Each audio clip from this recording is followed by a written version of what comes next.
ಇವರು ಮಾತಾಡಿದ್ರಲ್ರಿ ಬಸವಣ್ಣವ್ರ ಬಗ್ಗೆ, ಉಸ್ತುವಾರಿ ಮಂತ್ರಿನೇ ಮಾತಾಡಿದ್ರಲ್ಲ. ಕಲಬುರಗಿ ನಗರದಲ್ಲಿ ಹನಿ ಟ್ರ್ಯಾಪ್ ಆದಂತಹ ಸಂದರ್ಭ ಪ್ರೆಸ್ ಮೀಟ್ ಕರೆದಾಗ ಯಾಕೆ ಸರ್ ಹೀಗಾಗ್ತಾ ಇದೆ ಅಂತ ನೀವು ಪತ್ರಕರ್ತ ಕೇಳಿದಾಗ ಏನು ಬಸವಣ್ಣವ್ರ ಕಡೆಯಿಂದನೇ ಮಾಡ್ಲಿಕ್ಕಾಗ್ಲಿಲ್ರಿ ಅಂತ. ಅವಹೇಳನ ಅಲ್ವಾ? ಬಸವಣ್ಣನವರನ್ನ ಕೀಳಾಗಿ ನೋಡಿದಾಗೆ ಅನಿಸ್ಲಿಲ್ವಾ? ಮೊದಲು ತಮ್ಮನ್ನು ತಾವು ತಿದ್ದುಕೊಂಡು ತಾವು ಸಾಚ ಇದ್ದು ಇನ್ನೊಬ್ಬರ ಬಗ್ಗೆ ಪುಂಗಿ ಊದಿದ್ರೆ ಅದನ್ನು ಯಾರಾದರೂ ಕೇಳ್ತಾರೆ. ತಮ್ಮ ಬೆನ್ನ ಹಿಂದನೇ ತಿಪ್ಪೆ ರಾಶಿಯಷ್ಟು ಗಲೀಜನ್ನು ಇಟ್ಕೊಂಡು ಮತ್ತೊಬ್ಬರ ತಿಪ್ಪೆ ಬಗ್ಗೆ ಮಾತಾಡೋದು ಯಾರೂ ಕೂಡ ಜನ ಒಪ್ಕೊಳ್ಳೋಕ್ಕೆ ಸಾಧ್ಯ ಇಲ್ಲ ಅಂತ ಹೇಳ್ತಾ ಇದ್ದೀನಿ.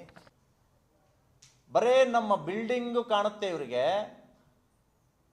ನಿಮ್ಮ ಬೆನ್ನ ಹಿಂದಗಡೆ ಏನು ಕುಕೃತ್ಯಗಳು ನಿಮ್ಮ ಇಲಾಖೆಯಲ್ಲಿ, ನಿಮ್ಮ ಕ್ಷೇತ್ರದಲ್ಲಿ, ನಿಮ್ಮ ಜಿಲ್ಲೆಯಲ್ಲಿ ಏನು ನಡೀತಾ ಇದೆ ಅನ್ನೋದು ಇವರಿಗೆ ಜ್ಞಾನ ಇಲ್ಲ ಅಂದರೆ ಏನು ಹೇಳ್ಬೇಕ್ರಿ ಇವರಿಗೆ? ಬುಲ್ಡೋಜರ್ ಬಾಬಾ ಆಗ್ತೀನಿ ಅಂತ ಹೇಳ್ತಾರೆ. ನನಗೆ ಒಂದು ಸಂತೋಷ ಏನು ಅಂದರೆ, ಯೋಗಿ ಆಡಳಿತ ಇವ್ರ ಮೇಲೆ ಇಷ್ಟೊಂದು ಪರಿಣಾಮ ಬೀರಿತಲ್ಲ, ಅವರಿಂದ ಪ್ರಭಾವಿತರಾದ್ರಲ್ಲ, ಇದು ನನಗೆ ಹೆಮ್ಮೆ ಅನಿಸಿದೆ. ನೀವು ಬುಲ್ಡೋಜರ್ ಬಾಬಾ ಆಗಿ ಆ ಕೆಲಸಕ್ಕೆ ನಿಮ್ಗೆ ಏನೇನು ಬೇಕೋ ಎಲ್ಲ ನಾನು ತಂದು ಕೊಡ್ತೇನೆ. ಫಸ್ಟ್ ಬಿಲ್ಡಿಂಗ್ ಖಾಜಾ ಬಂದೇ ನವಾಜ್ ಹಾಸ್ಪಿಟಲ್ ಮಾಡಿ.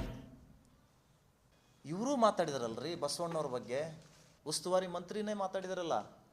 ಕಲಬುರಗಿ ನಗರದಲ್ಲಿ ಹನಿ ಟ್ರ್ಯಾಪ್ ಆದಂತಹ ಸಂದರ್ಭ ಪ್ರೆಸ್ ಮೀಟ್ ಕರೆದಾಗ ಯಾಕೆ ಸರ್ ಹೀಗಾಗ್ತಾ ಇದೆ ಅಂತ ನೀವು ಪತ್ರಕರ್ತ ಕೇಳಿದಾಗ ಏನು ಹೇಳಿದ್ರು ಅವರು? ಬಸವಣ್ಣವ್ರ ಕಡೆಯಿಂದನೇ ಮಾಡ್ಲಿಕ್ಕಾಗ್ಲಿಲ್ರಿ ಅಂತ. ಅಂದ್ರೆ ಅದು ಅವಹೇಳನ ಅಲ್ವಾ? ಬಸವಣ್ಣನವರನ್ನ ಕೀಳಾಗಿ ನೋಡಿದಾಗೆ ಅನಿಸ್ಲಿಲ್ವಾ? ಮೊದಲು ತಮ್ಮನ್ನು ತಾವು ತಿದ್ದುಕೊಂಡು ತಾವು ಸಾಚ ಇದ್ದು ಇನ್ನೊಬ್ಬರ ಬಗ್ಗೆ ಪುಂಗಿ ಊದಿದ್ರೆ ಅದನ್ನು ಯಾರಾದರೂ ಕೇಳ್ತಾರೆ. ತಮ್ಮ ಬೆನ್ನ ಹಿಂದನೇ ತಿಪ್ಪೆ ರಾಶಿಯಷ್ಟು ಗಲೀಜನ್ನು ಇಟ್ಕೊಂಡು ಮತ್ತೊಬ್ಬರ ತಿಪ್ಪೆ ಬಗ್ಗೆ ಮಾತಾಡೋದು ಯಾರೂ ಕೂಡ ಜನ ಒಪ್ಕೊಳ್ಳೋಕ್ಕೆ ಸಾಧ್ಯ ಇಲ್ಲ ಅಂತ ಹೇಳ್ತಾ ಇದ್ದೀನಿ. ಇವರು ಹಿಟ್ ಆ್ಯಂಡ್ ರನ್ ಮಾಡೋದು ಬಿಡಬೇಕು.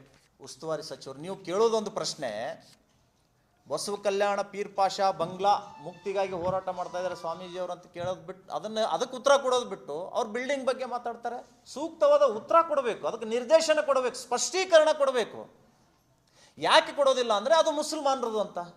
ಹಿಂದೂಗಳ ಬಗ್ಗೆ, ಹಿಂದೂ ಸಂತರ ಬಗ್ಗೆ ವಾಚಾಮಗೋಚರವಾಗಿ ಮಾತಾಡ್ತಾರೆ. ಅದೇ ಮುಸಲ್ಮಾನರು ಏನೋ ಅಪರಾಧ ಮಾಡಿದರೆ, ಆರೋಪ ಮಾಡಿದರೆ ಅದ್ರ ಬಗ್ಗೆ ಬಾಯಿನೇ ಬಿಚ್ಚೋದಿಲ್ಲ ಇವರು. ಆಯ್ತಪ್ಪ, ನನ್ನ ಕೋರ್ಟ್ ಆರ್ಡರ್ ಆಗಿದೆ ಅಂದರೆ ನಾನು ತೆಕ್ಕೊಳ್ಳೋಕೆ ರೆಡಿ ಇದ್ದೀನಿ. ನಿಮ್ಮದು ಕೋರ್ಟ್ ಆರ್ಡರ್ ಇಲ್ಲ, ಸರ್ಕಾರ ಸೂಚನೆಯೂ ಇಲ್ಲ. 5 ಎಕರೆ ಬೆಂಗಳೂರಿನಲ್ಲಿ ಏರ್ ಸ್ಪೇಸ್ ಅಲ್ಲಿ ತೊಗೊಂಡಂತಹ 5 ಎಕರೆ ಜಮೀನನ್ನು ನೀವು ಯಾಕೆ ವಾಪಸ್ ಕೊಟ್ರಿ? ಯಾವ ಕೋರ್ಟ್ ಹೇಳಿತ್ತ ಕೋರ್ಟು? ವಾಪಸ್ ಯಾಕೆ ಕೊಟ್ರಿ?